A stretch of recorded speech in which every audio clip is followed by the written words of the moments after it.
Morning students, आज हम class 7 की एक्सरसाइज 1.2 का क्वेश्चन नंबर 1 करेंगे। क्वेश्चन नंबर 1 है, ऐसा पूर्णांक युग्म लिखिए जिसका योग घटा 7 है। अब योग घटा 7 आना चाहिए, इसका मतलब दोनों जो हमारे पूर्णांक है वो जमा के तो हो नहीं सकते, उसमें से एक ना एक घटा का अवश्य होगा। तो मान लिया मैंने कोई एक ऐसे एग्जाम्पल ले लिया, एक घटा 5 ले लिया, तो अब घटा 5 में मैं कितना जमा करूँ कि मेरा घटा 7 आ जाए। तो हमें दूसरा पूर्णांक किस चीज़ का लेना पड़ेगा, घटा के, क्योंकि घटा में घटा जुड़ेगी तभी ही घटा का 7 आएगा। घटा 5 में घटा 2 जोड़ा तो मेरा कितना आया, घटा का 7। अब ज़रूरी नहीं है कि मैंने यही एक एग्जाम्पल लिया तो यही एक ले सकते हैं, हम घटा 6 और घटा 1 भी ले सकते हैं, या ऐसे भी ले सकते हैं घटा 10 ले लिया और यहाँ पे मैंने जमा का 3 ले लिया, क्योंकि घटा 10 में से अगर हम 3 जोड़ेंगे तो भी हमारा घटा का 7 आएगा।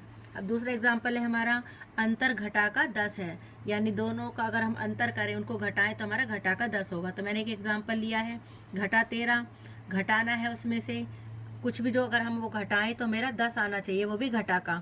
तो मैंने क्या लिया, घटा का 3, क्योंकि घटा 13 अगर ब्रैकेट के बाहर घटा है तो ये घटा का 3 किस चीज़ का हो जाएगा, जमा का 3। अब घटा 13 में से 3 घटाएंगे तो मेरा कितना आ जाएगा, घटा का 10। अगला है योग जीरो। जीरो योग जब भी हो सकता है यदि दोनों रकम हमारी एंटी साइन की हो, यानी एक घटा का साइन हो और एक जमा का साइन हो। तो मैंने एग्जांपल लिया घटा 5 और दूसरा ले लिया मैंने जमा का 5। घटा 5 में 5 जोड़ेंगे तो हमारा कितना आंसर आएगा, 0। घटा 4 जमा 4, घटा 3 जमा 2, हम कुछ भी ले सकते हैं। क्वेश्चन नंबर 2 है, एक ऐसा ऋणात्मक पूर्णांक युग्म लिखिए जिसका अंतर 8 है। वो ऋणात्मक कह रहा है, यानी कि हमें दोनों के दोनों जो पूर्णांक लेने हैं वो कैसे लेने हैं, माइनस वाले। तो एक मैंने ले लिया घटा 1 और दूसरा ले लिया घटा का 9। तो घटा 1 ब्रैकेट के बाहर घटा है, क्योंकि हमें अंतर कह रहा है, वो ब्रैकेट के बाहर घटा है, तो ये घटा 9 किस चीज़ का हो जाएगा, जमा का 9। 9 में से एक गया, कितना हो जाएगा, 8। तो हमारा दो युग्म क्या हो गए, ऋणात्मक पूर्णांक के, एक घटा 1 हो गया और एक घटा 9। ऐसे ही हम बहुत सारे एग्जाम्पल्स ले सकते हैं। अगला है, एक ऋणात्मक पूर्णांक और एक धनात्मक पूर्णांक लिखे जिनका योग घटा 5 है, यानी एक माइनस का लेना है और एक प्लस का लेना है। तो माइनस का ले लिया मैंने 10 और प्लस का ले लिया मैंने 5। अब 10 में से 5 घटाएंगे तो मेरा कितना आएगा, 5, और वो भी घटा का रकम बड़ी है तो घटा का साइन आ जाएगा, यानी घटा का 5। तीसरा है हमारा, एक ऋणात्मक लेना है और एक धनात्मक पूर्णांक लेना है जिसका अंतर घटा का 3 है। तो ऋणात्मक ले लिया मैंने घटा का 2 और धनात्मक ले लिया मैंने जमा का 1। अब इन दोनों को घटाएंगे, घटा 2 और घटा 1। अब घटा घटा जुड़ जाती है तो घटा का कितना आ जाएगा, 3। क्वेश्चन नंबर 3 है, किसी प्रश्नोत्तरी के 3 उत्तरोत्तर चक्रों में टीम ए द्वारा प्राप्त किए गए अंक घटा 40, 10 और 0 थे। टीम बी द्वारा प्राप्त किए गए अंक 10, 0 घटा 40 थे। किस टीम ने अधिक अंक प्राप्त किए? क्या पूर्णांकों को किसी भी क्रम में जोड़ा जा सकता है? तो टीम ए द्वारा प्राप्त किए गए अंक थे घटा 40 जमा 10 जमा 0। अब घटा 40 में 10 जोड़ेंगे तो कितना आएगा, घटा का 30, और घटा 30 में 0 जोड़ेंगे तो कितना आएगा, मेरा घटा का 30 ही आएगा। टीम बी द्वारा प्राप्त किए गए अंक क्या थे, 10 जमा 0 घटा 40। 10 में 0 जोड़े तो कितना आया, 10, और 10 में हम घटा 40 करेंगे तो 40 में से 10 गया 30। घटा का अंक बड़ा है तो घटा का निशान आ गया, घटा का 30। उत्तर हमारा दोनों में घटा 30 आया, तो इसका मतलब न टीम ए के अंक ज़्यादा है न टीम बी के, दोनों के अंक क्या है, बराबर है। तो दोनों टीमों ने बराबर अंक प्राप्त किए।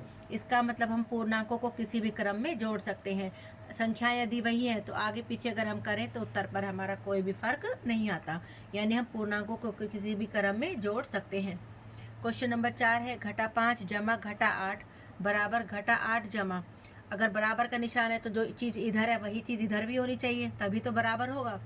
2 में 3 जोड़ेंगे तो 5, तो इधर क्या होना चाहिए हमारा, 3 जमा 2, तो हमारा कितना आ जाएगा, 5 ही आएगा। अब यहाँ पे घटा 5 था तो यहाँ पर भी हमारा कितना आएगा, घटा का 5। घटा 8 यहाँ पे दिया हुआ है, यहाँ भी घटा 8 दिया हुआ है। अगला है घटा 53 और यहाँ पे दिया हुआ है घटा 53। अब यहाँ घटा 53 में मैं क्या जोड़ूँ कि मेरा घटा 53 ही आ जाए? तो हम 0 जोड़ेंगे, क्योंकि 0 जोड़ने से हमारा संख्या पर कोई फर्क नहीं पड़ेगा, तो इसलिए हमारा 0 जोड़ेगा। अगला है तीसरा हमारा 17 जमा, यहाँ पे हमें खाली जगह दिया हुआ है और यहाँ पे है 0। अभी मैंने पहले भी बताया था कि 0 आंसर कब आएगा, जब दोनों चीज़ों के निशान अलग हो लेकिन संख्या एक जैसी हो। अब ये 17 जमा का था तो दूसरा 17 हमारा किस चीज़ का होना चाहिए, घटा का 17, क्योंकि 17 में से 17 गए तो हमारा कितना हो जाएगा, 0। चौथा भाग है 13 जमा घटा 12 जमा, यहाँ डैश है, फिर यहाँ पे दिया हुआ है 13 जमा घटा 12 जमा घटा 7।